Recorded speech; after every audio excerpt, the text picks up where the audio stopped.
नगर पंचायत बेलसर से चल पड़ा है मैदान में आप सभी जनता जनार्दन के सम्मान में। आपका अपना आपका बेटा अनिल पांडे, प्रधान चांदपुर, अध्यक्ष प्रधान संघ बेलसर, मंडल उपाध्यक्ष भाजपा बेलसर। मेरे भाइयों बहनों, बेलसर को चमकाना है, नगर पंचायत में 1 नंबर पे लाना है तो अनिल पांडे भैया को भारी से भारी मतों से जिताना है। आपका सेवक, आपका बेटा अनिल पांडे।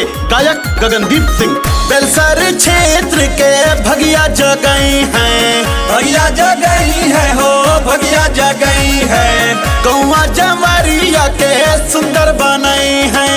अनिल पांडे भैया घर के ललनवा भूलैहा ना ये काकी, दिहा मत दनवा भूलैहा ना ये काकी, दिहा मत दनवा भूलैहा ना ये चाची, भूलैहा ना ये काकी, भूलैहा ना ये चाची, भूलैहा ना ये दादी, दिहा मत दनवा भूलैहा ना ये काकी, दिहा मत दनवा भूलैहा ना ये चाची।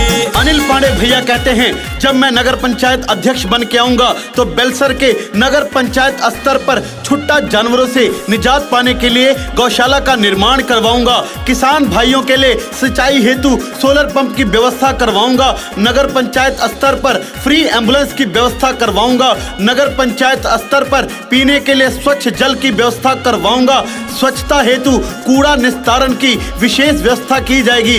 जल निकासी की समस्या को दूर करने के लिए सीवर लाइन की सुदृढ़ व्यवस्था करवाऊंगा। नगर पंचायत के प्रत्येक वार्ड में बेहतर सड़क की व्यवस्था करवाऊंगा। इसीलिए जन जन ने ठाना है, अपना बेटा, अपना सेवक अनिल पांडे भैया को माना है नगर पंचायत बेलसर से। इसलिए मेरे भाइयों बहनों, इस बार अनिल पांडे भैया को जिताना है और बेलसर को बहुत आगे तक लेके जाना है। नगर पंचायत में होई खूब विकास हो, होई खूब विकास हो, हाँ होई खूब विकास हो।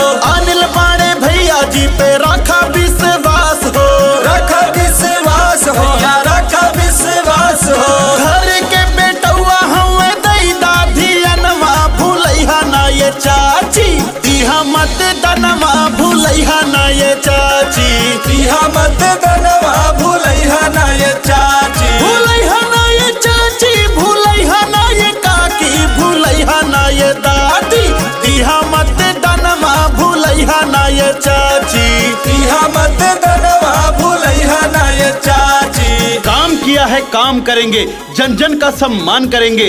काम किया है काम करेंगे, झूठे वादे नहीं करेंगे। ये कहना है अनिल पांडे भैया जी का। भैया कहते हैं, बिजली की समस्या को दूर करने के लिए नगर पंचायत स्तर पर एक विद्युत उपकेंद्र की व्यवस्था करवाऊंगा। प्रत्येक वार्ड में रात्रि पहरेदारी हेतु चौकीदारों की व्यवस्था करवाऊंगा। युवाओं के लिए खेल मैदान, ओपन जिम का निर्माण करवाऊंगा। नगर पंचायत कोष से गरीब कन्याओं की शादी में आर्थिक मदद की व्यवस्था की जाएगी। सरकार की सारी योजना का लाभ सीधे गरीबों तक पहुंचाने का काम करूंगा। विधवा, वृद्धा, विकलांग पेंशन की योजना को लागू करवाऊंगा। आपका बेटा बनकर, आपका सेवक बनकर 24 घंटे काम करूंगा। इसीलिए मेरे भाइयों बहनों, अनिल पांडे भैया को जिताना है, नगर पंचायत अध्यक्ष अपने बेलसर से बनाना है। गावे गावे रोड बनी आई खुशहाली, आई खुशहाली, आई खुशहाली।